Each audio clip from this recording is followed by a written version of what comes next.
Email metrics for churches explained. What we've learned from sending 91,632 church-based emails. Today I'm excited. We're going to spend some time peeling back the onion on email metrics. I just love metrics. And we are excited to share that we have just completed analyzing 91,632 church emails to help you benchmark your church's email results, see how you're doing on the curve, and help you diagnose areas of improvement. So when you click send on a marketing email, you are sending it on a harrowing journey. Email metrics give you a perspective on how successful your email was in completing its mission, getting the recipient to take some sort of meaningful action, such as registering for an event, watching a sermon, filling out a survey, signing up for a Bible study, and the list just goes on and on and on. So buckle up.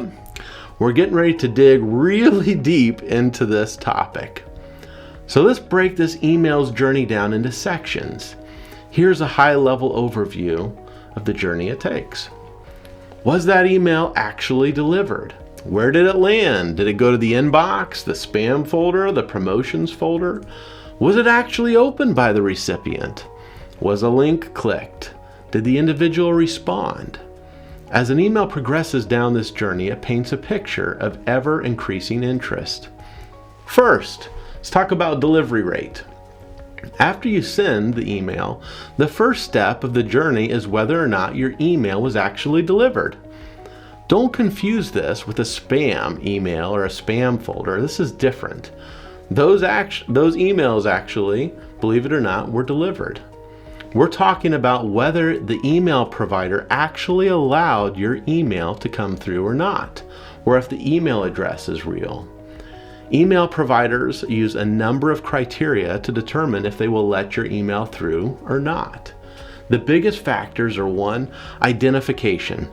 Can the email providers determine if you are actually the one sending your email? 2, reputation. Email service providers take into consideration your reputation based on the results of the past emails into consideration.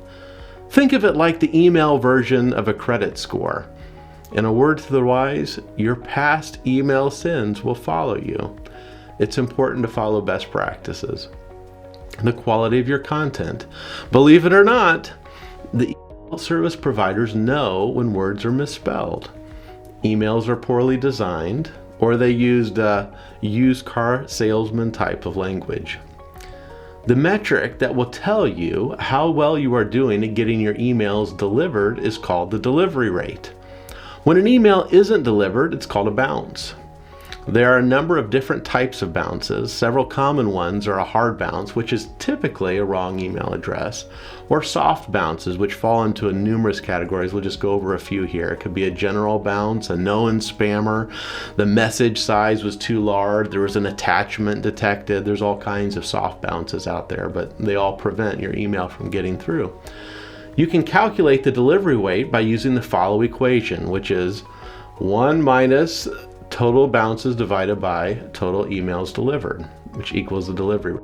So for example, if you send 100 emails and one of them bounces, we can just plug it into our formula, and our delivery rate was 99%. In our research of sending 91,632 church-based emails, the average delivery rate was 99.28%. The next phase in your email's journey is whether or not your email is opened. When you send a marketing email, most tools come with the ability to track whether someone actually opens your email. An email that isn't opened will have a hard time completing its mission. This gives you the ability to tell whether someone actually saw your email or if they didn't. And the open rate is the percentage of your people who actually open your email. Historically, this has been a very important metric. A caveat to be aware of: as many of you have probably seen in the news, Apple is launching a new set of privacy features in iOS 15 and beyond. One of those features included is mail privacy protection, which prevents senders, in this case your church, from seeing whether someone opened their email or not. What does this mean? Well, over time, email rate metrics may decline with actually no change in engagement. We'll keep an eye on this and we'll keep you updated on what we learn and what we see. So open rate is calculated with the following formula. Unique emails opened divided by the total emails sent, which equals our open rate. So if we send 100 emails and 24 people open them, our open rate is 24%. In our research of 91,632 church emails, the average open rate was 30.59%.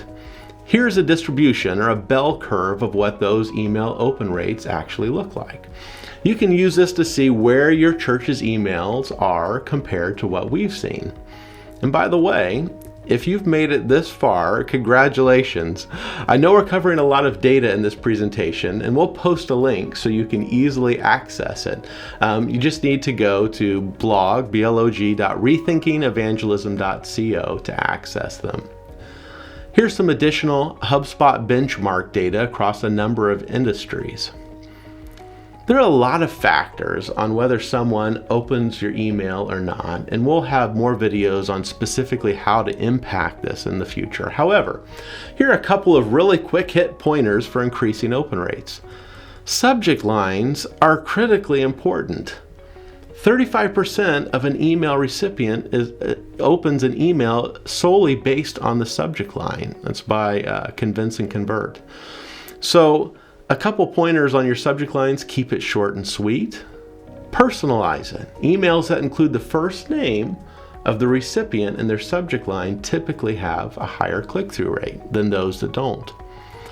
Emojis. Emojis can have a higher open rate in their subject line. 56% of brands using emojis in their email lines had a higher open rate based on some research that Recipient has done. Now let's talk about clicked and click rate. Just to recap, the first two major steps on your email's journey was if it was delivered and if the intended receiver actually opened it. The next level of engagement is whether the recipient clicked on a link in the email. One of the things we always encourage churches to do is to have a clear next step. In almost all cases, it's a link to something: directions to your church, a link to your website, links to social media profiles, a link to an event registration page. The list goes on and on and on. We refer to this as a call to action. And I just can't imagine a case where we would send an email without at least one link. Clicked and click rate both help us understand how good a job your emails are doing in encouraging individuals to take action. Did they take the next step or not? Click rate and click-through rate are similar, but are different and help diagnose different areas and aspects of your emails that can be improved. Click rate is the percentage of people who actually click a link in your email out of the people who are delivered your email. So, if 100 emails were delivered and 5 people clicked on at least one link in your email, your click rate is 5%. Here's the formula. The click rate equals emails delivered divided by unique emails clicked. Pretty simple. This metric is great to help you understand how well your email as a whole is driving engagement. However, it's drastically impacted by the number of opens.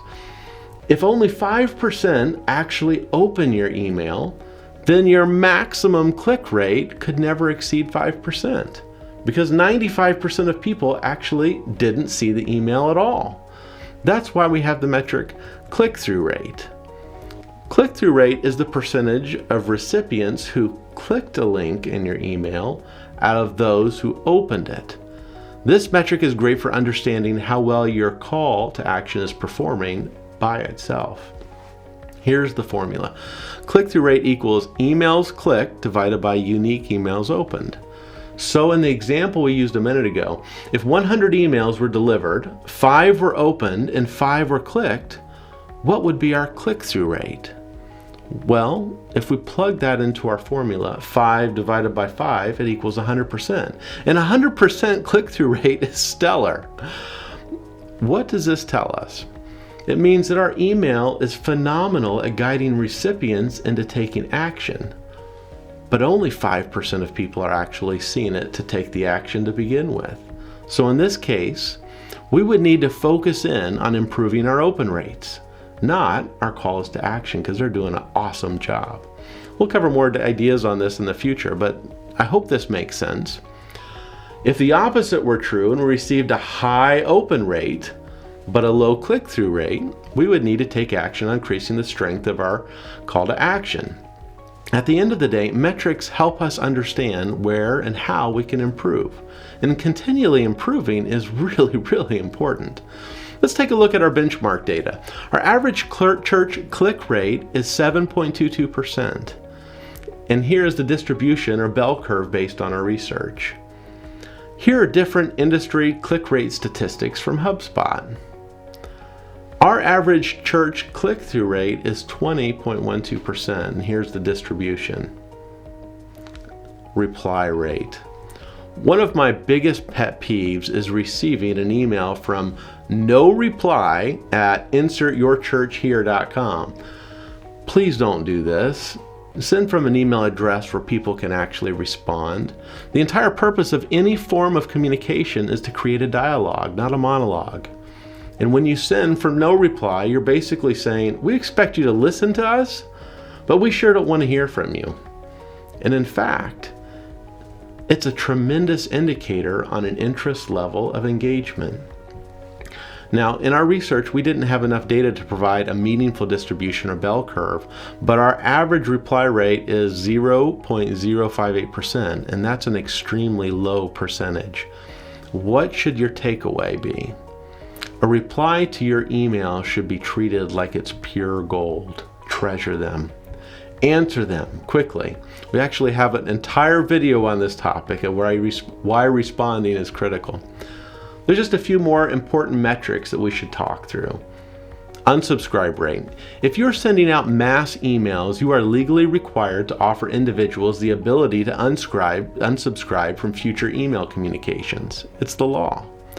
And it's a gift. It's never fun to see folks unsubscribe from your emails because it feels like rejection.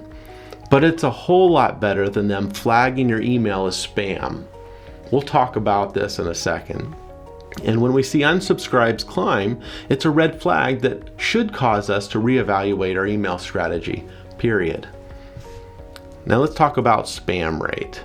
When you receive an email, depending on your email platform, there's a little button in the top right that allows the recipient to mark an email as spam. And if it happens frequently, it can severely impact your future email delivery rates. As you would imagine, if we send enough emails, it's going to happen, but it should be very, very rare. In our church email study across 91,632 emails, only 9 were marked as spam.